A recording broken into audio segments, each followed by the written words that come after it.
Hey guys, welcome back. This is going to be our 6.6 instructional video.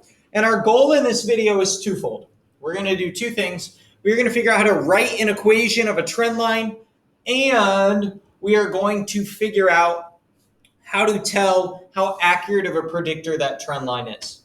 But before we dive into that, let's start with the basics. Some basics review that you should all know.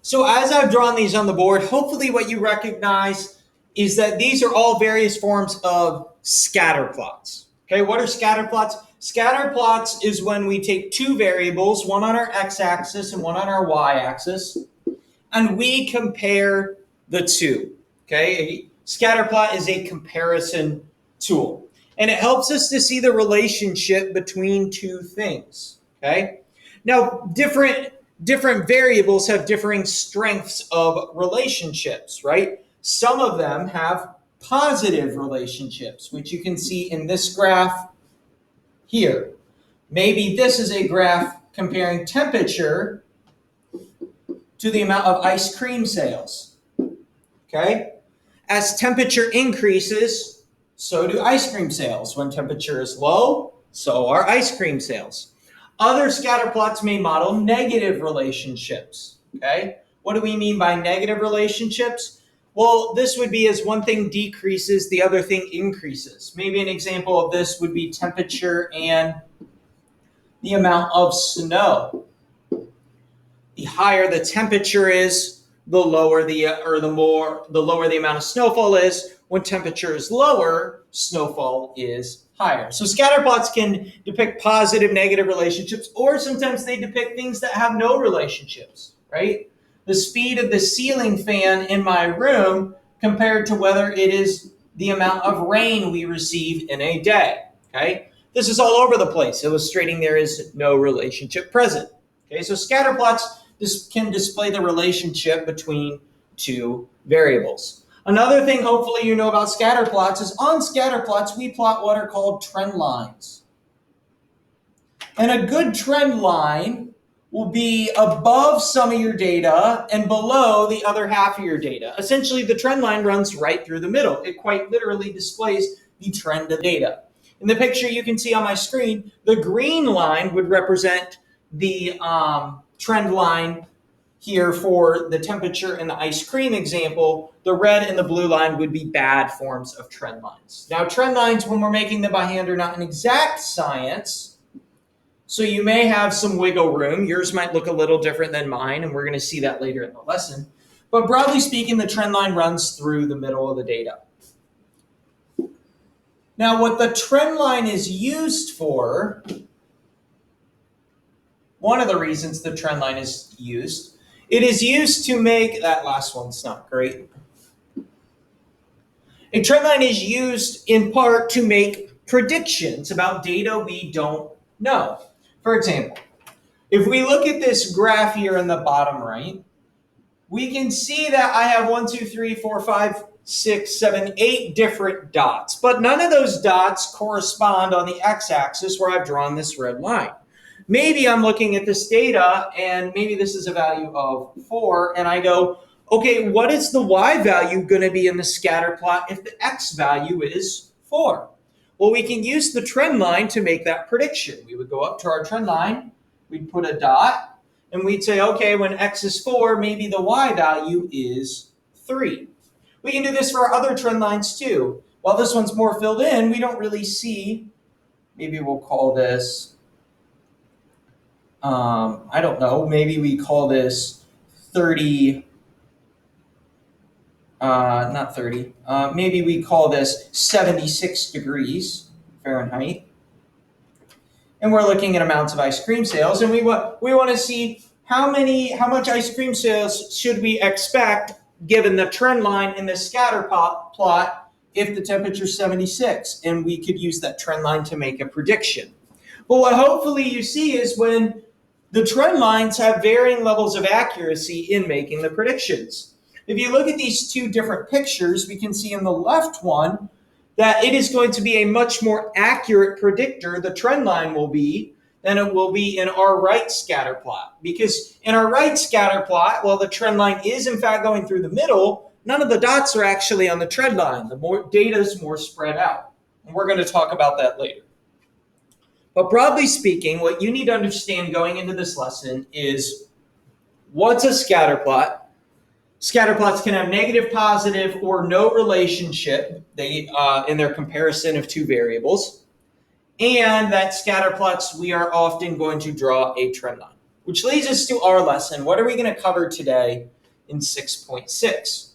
Well, what we're going to look at here is we're going to look at two things, as I mentioned earlier. We're going to look at how do we write the equation of a trend line, and how can we quantify the strength of the relationship between two data values. Or in other words, how accurate of a predictor is our trend line. First thing we're going to focus, though, on is writing the equation of a trend line. Writing the equation of a trend line. Okay? So what we're going to do is we're going to kind of work through this first example at a slower pace, making sure we flush out all the details of writing the equation of a trend line. Then we'll go through a second example at a bit of a faster pace. Okay, but we're going to slowly flush out this first example together. And instead of just writing this definition down, what I would encourage you to do is you're going to see me go through this definition in 4 separate parts. I'm going to go through the definition, but then I'm not going to jump to the next bullet point. Instead, I'm going to show you how to do that via an example, and then I will jump back up, do the second bullet point, show you how to do that. You get the idea. Okay, we're going to work through this together.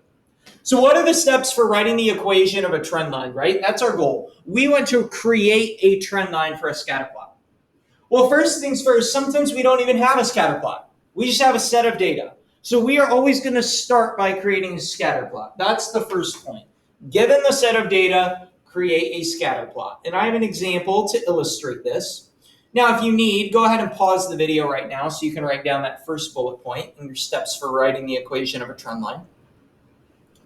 Here is, again, my data. We're going to be looking at hawks, and what we're going to be comparing is the length of the hawk to the wingspan of the hawk. Okay? For different types of hawks, you can see we have all different types here on the left. We're going to be comparing their length to their wingspan. Okay? I would recommend, again, right now, I would pause the video and go ahead and copy this table down. Because what I'm going to have to do is I'm going to have to scroll down so that I can make the scatter plot. So hopefully you have that first bullet point down. You have the table down. Let's go ahead and make a scatter plot out of it. Now, before we make our scatter plot, and again, if you want to pause the video and go grab some graph paper, maybe you're not taking notes with graph paper right now, go grab some graph paper. And the first thing we need to do for our scatter plot is to provide some labels. Before we just start throwing dots on there, we got to get a foundation down. So what are the things we're comparing? Well, we said we wanted to compare the length of the hawk to the wingspan. And I'm going to put the length on the x-axis and the wingspan on the y. And it's a good policy when we see tables. Typically, we want to put our leftmost column in our x-axis and our rightmost column on our y. So I'm going to have length on the x-axis and wingspan on the y-axis. And now I need to come up with a scale. And so I look back at my data, and I look at my x-axis, and what I notice is all my data values are in between 16 and 24. Now, that's only 8 wide, so my gut says let's go up by ones. But I don't want to have to make 20 lines. So what I'm going to do is I'm going to put a break in my graph. What I want you to really focus on while you're making graphs is I want to emphasize the fact that there is no perfect method. There is no set. There are general rules we want to follow, but if you choose a different scale than I do, that's okay. If I go up by ones and you go up by twos, that's fine. Okay, it doesn't matter to me. We just want our graph to be visually appealing in the sense that if someone reads it, they can easily understand what we're talking about. So looking at length, what I'm going to do is I'm going to put this little squiggle in our graph. And what that does is it indicates a break in the data. What I said earlier is, given the data, I want to go up by ones, but I don't want to have to write every single line, number 1 through 16, then write my data. So what I'm going to do is I'm going to put the squiggle in, indicating that I'm skipping some data, and then I'm going to start at 16. And I'm going to go up by ones, but I'm not going to write every one. So am I going up by ones? Yes. Is there technically a 17 at that horizontal, or at that line in between the 16 and the 18? Yes, there is. But for visual sake, since I'm writing with a marker here, it's going to be a little more visually appealing if maybe I skip a line and I go by twos. So every grid line will count as one, but I'm only labeling every other grid line, which is why it looks like I'm going up by twos. Now, when we look at our Y column, we have a little bit more of a gap between our smallest and our largest data value. I'm starting, my lowest will be 31, and my highest will be 46. Now, my gut definitely still says put a break in the graph, but I think going up by ones this time might be a little much. So I think what I'll do is I'll start with my lowest data value, and I'll go by twos. But again, I'll skip every other line, so it's going to look like I'm going by fours. Again, this is just to make it a little bit more visually appealing because I'm writing with a marker. Maybe you at home writing on a graph paper with a pencil, you can write a little smaller. But I think the thickness of the marker, if I went 31, 33, 35, 37, 39, could be a little bit distracting. So I'll just leave every other grid line kind of empty to be assumed to be the every second. Okay, so we're working through this. So we have our scale now, right? We have our labels, we have our scale. Now what we're going to do is we're going to make the scatter plot. And to make the scatter plot, it's very simple. All you need to do is you look at your X and your Y coordinate and you plot it as a coordinate point. So what I'm going to do is I'm going to plot my first one at 21, 36. 21, 36. So that'll be right between my 35 and my 37. And then you continue like so. If you want to pause the video and do it on your own and then check your work with mine, that'd be a great idea.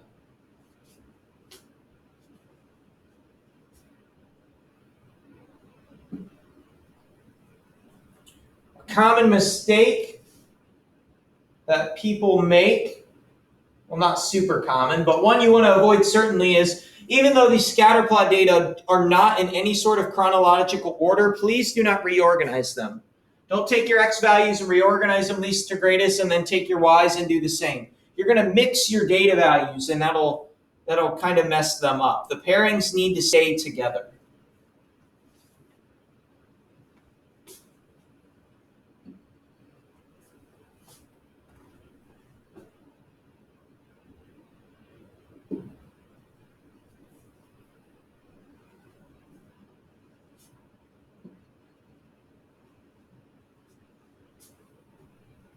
And one good check on yourself as I finish up my scatter plot, that's a little small. One good check you can do with yourself is you can see on my table, I have 1, 2, 3, 4, 5, 6, 7, 8 rows. Let's make sure I have 8 data points, which I do on my screen. You don't want to accidentally plot something twice or miss one, so it's a good check to go ahead and look. Okay, so our first step, right? What is our whole goal? We're going to write the equation of a trend line for a set of data that we want to compare. So we're comparing the length of hawks to the wingspan. So we made a scatter plot of our data values. What's step 2? We're going to draw a line estimating the data. This is going to be that trend line. And again, this is where, unlike maybe other topics in algebra where you typically get one right or one wrong answer, we're making graphs by hand. We're making trend lines by hand. Our data may differ. If you want to do yours exactly like mine for this first one, be my guest. But in 6.6, you're going to have to get very comfortable with your answers not matching mine, and that doesn't mean yours are wrong. If they're in the same ballpark, you're okay. Now, again, we'll teach you how to recognize whether your answer's quite right or not. But again, we'll get to that in a bit. So for our trend line here, once we want to run it through the middle of our data, okay? We want to run it right through the middle of our data. So maybe it looks like that. All right. Some points above, some below. Kind of looking at that. Again, we're drawing these by hand, so they're not going to be perfect. Maybe I extend that down a little bit so it hits the 16, and we extend that up a bit so it hits the 24. Okay? And that's step 2. Draw your trend line. And have that go through the middle of your data. Now, again, yours may not exactly match mine. I'm not a perfect graph maker, so maybe yours looks something like this, right? Slightly different, going to produce slightly different results, but again, appropriate. What we don't want to see would be something like this, right? That is not going through the middle of the data. That does not accurately provide a trend for our data, so we don't want to do that. But I'm going to go with the red line. Okay, step 3, identify 2 points that lie on the trend line. So what I'm going to do is I'm now going to go to my trend line. We've got our scatter plot, we wrote a trend line, and our whole goal is to write an equation for a trend line. Well, to write an equation of a line, we need 2 points. So what we're going to do is we're going to identify 2 points. Now let me be very clear. Do your 2 points have to be 2 of the table values? No, they don't. And I think what I like about this example is I have a pretty accurate trend line here, and it doesn't really go through any of my table values. Now, if you have a stronger relationship, right, there isn't a super strong relationship here between length and wingspan. If you had a stronger relationship, you're probably going to go through some table values, but that's not always going to be the case, and it certainly isn't the case here. So what you're going to do is you're going to just identify 2 points that your trend line did go through. Again, can they be table values? Yes. Do they have to be? No. What I'm going to try and do is I'm going to try and pick some nice, neat, even numbers, right? Maybe a good point to not pick would be this one, right? If I put a dot here, well, now I'm trying to guess 19.6 and 36. I don't want to deal with decimals if I don't have to. So looking at my trend line, this looks like a nice point to pick. Goes through some nice even numbers. 1835 will be this point. And then I look at the rest of my trend line. Are there any other nice, neat, kind of even numbers I'm going through? Let's go with...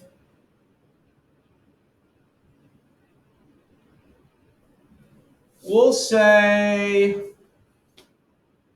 what's a good one? Tell you what, we'll go with this one right here.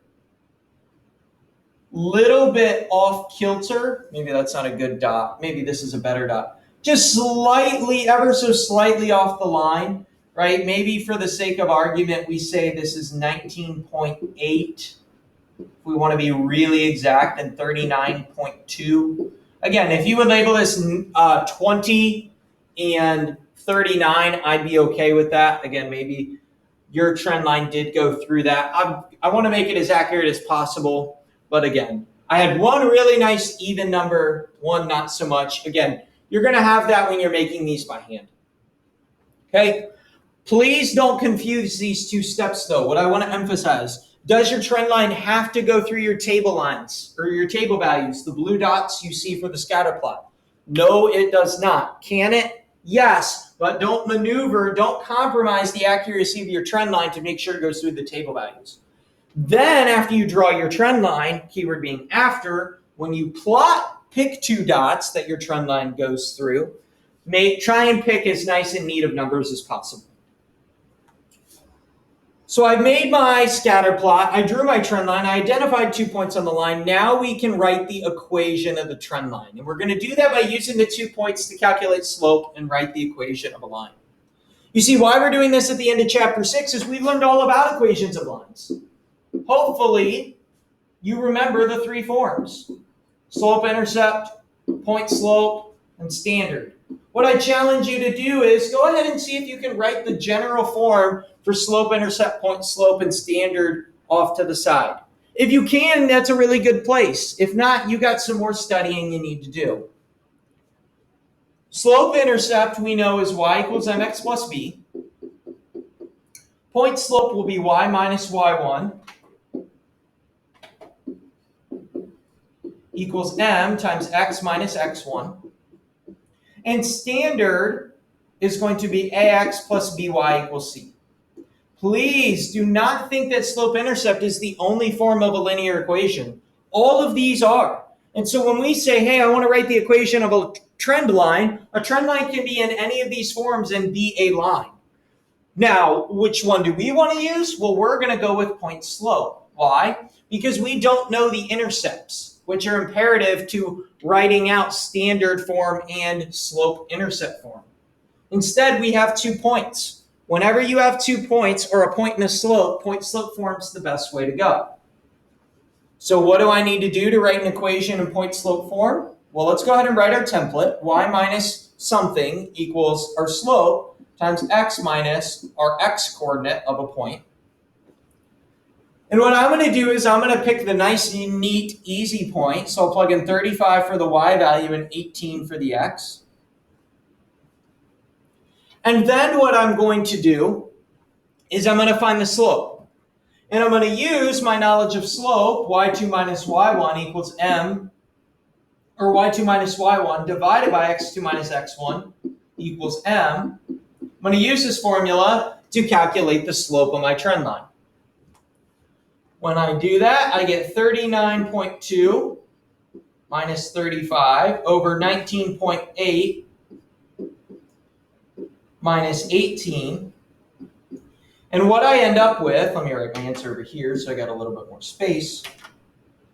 4.2 over 1.8, which comes out to be 2.3 repeating. 2.3 repeating. And that will be my slope. Okay? And again, because we're making these by hand, we're using our knowledge of equations of lines to create hypothetical trend lines for scatter plots. Ours aren't always going to be the same, right? There's going to be some wiggle room for the accuracy. And where you're really going to see that is the slope. If you pick 2 different points that your trend line's going through because your trend line was somewhat different, your slope might be a little different. I did this example earlier today in person in class, and I got a slope of 2. I did it earlier as well, and I think I got 1.8, right? Anything in the 2 range or in that area is going to be okay. Where you know you did something wrong is if you're getting a slope of like 20 or 0 or -7, right? If your number's really off, then we did something a little bit wrong. But it's okay if your slopes are differing slightly and you went through some slightly different points. So broadly speaking, this is how we work our way through writing the equation of a trend line. Step 1, we create a scatter plot. Step 2, we draw the trend line through it. Step 3, we identify a couple points. And step 4, what we're going to do is we're going to write the equation of a trend line using those couple points we identified on the trend line and write the equation in point slope form. Okay? So let's do one more example together.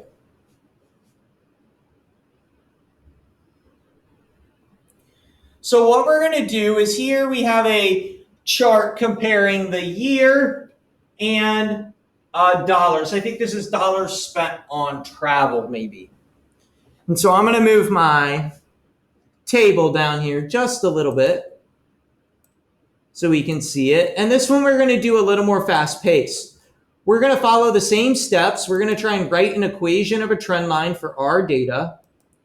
And what I would really strongly encourage you to do is do your best to try this on your own. Okay, again, copy the table down. See if you can do this on your own. And then if you get stuck, follow along with my instruction.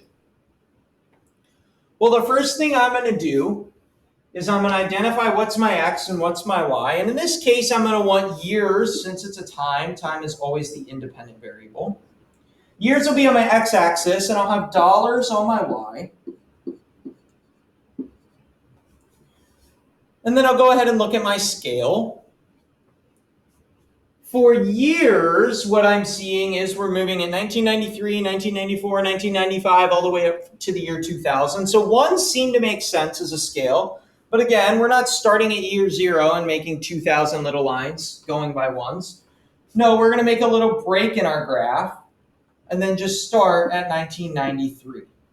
And again, what I'm going to do is I'm going to leave a line open, and then I'm going to go every 2. Again, that's because I'm writing with a thicker pen here, so it makes mine a little more visually appealing. Given the size of the dollar amounts, I also know I'm going to be making a break in my y-axis. And in this case, I think what I'm going to do is I'm going to go up by 50s every grid line, but I'll skip every other, so really it's going to look like I'm going up by 100s. My smallest value is 340, so I'll start at 300.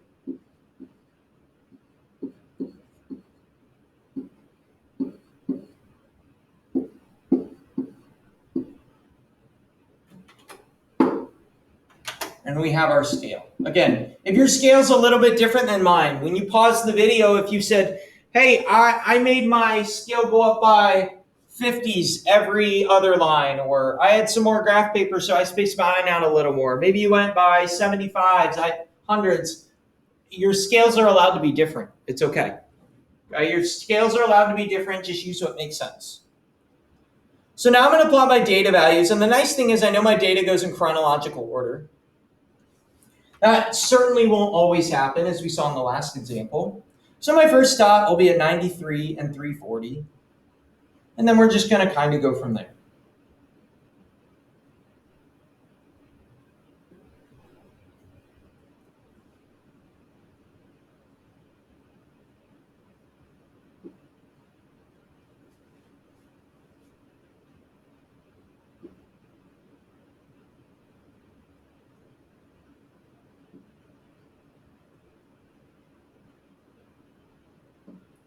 And unlike our previous graph, we can see that once we plot the scatter plot, man, our trend line is going to almost run through most of these points, right? Our trend line probably looks a little bit something like this.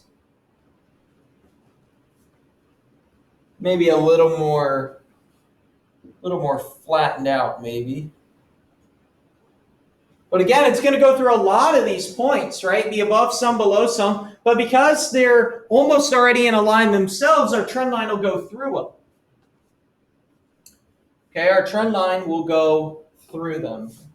Let me extend this all the way down, all the way up. Again, you'll notice that some of them, it's not really going through the heart of them, but others, it pretty much is. And again, I'm drawing this by hand. I'm not using a ruler or anything, so it might not be perfectly accurate. But again, your goal with your trend line is to have it go through the middle of the points, which I think we've achieved here. Now I'm going to pick 2 points. And in this situation, it really doesn't make sense to me, because we have such a strong relationship, to plot my own when I have some really, really good options here. What I'm going to do is I'm going to pick the first one. And I think I'll pick the second to last one. Okay, you could have picked some different ones, maybe plotted your own, but that's what I think I'm going to go with. This first one is at 93, 340.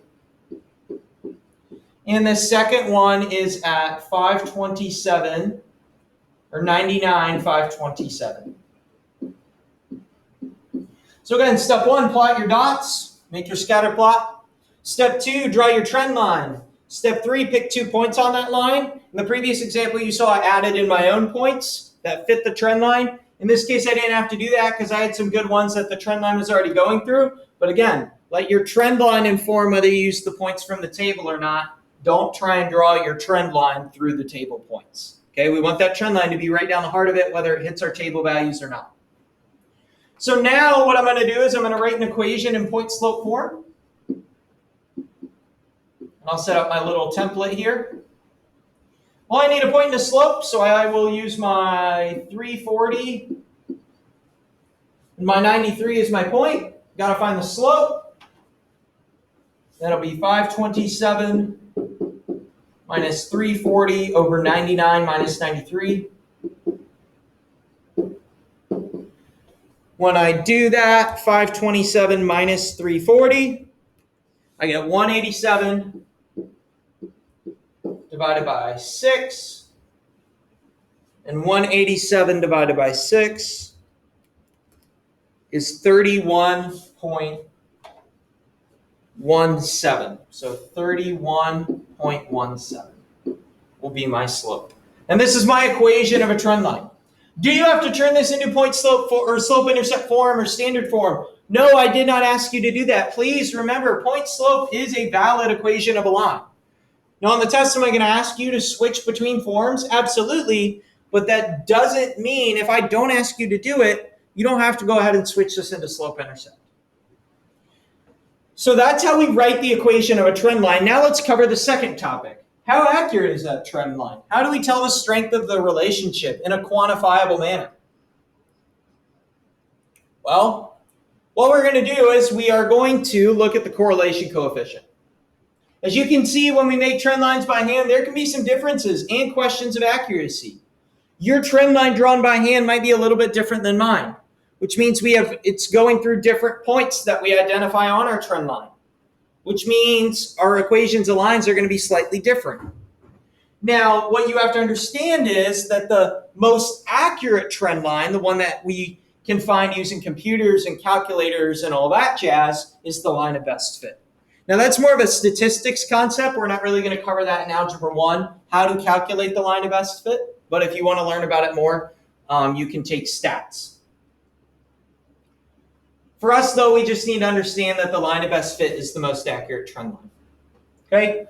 But the more important topic for our argument will be the correlation coefficient. What's the correlation coefficient? Well, let me break these words down into common English. The word correlation can be thought of as relationship, right? If two things are correlated, they have a relationship, they have a bond. In our case with scatter plots, they're being compared. Okay, we're comparing two pieces of data, seeing what their relationship is.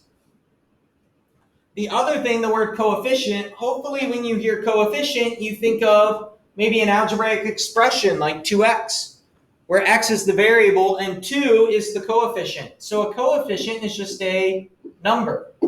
So what do we think of for correlation coefficient? Well, it's a relationship number. It's a number that describes the strength of the relationship. That's what the correlation coefficient does. It tells us the strength of the relationship between the data. And make sure you have that down in your notes. The other thing it will do is it tells us how accurate our line of best fit will be at predicting data. The line of best fit, the best form of a trend line, again, remember, shows us, can be used to predict, as we talked about at the very beginning of this video, can be used to predict certain x values that maybe we don't see in the scatter plot, right? Maybe there isn't an x value at 4, but there's scattered dots all around it. We draw a trend line and we imagine, okay, at x equals 4, what would the y value be? The trend line tells us that.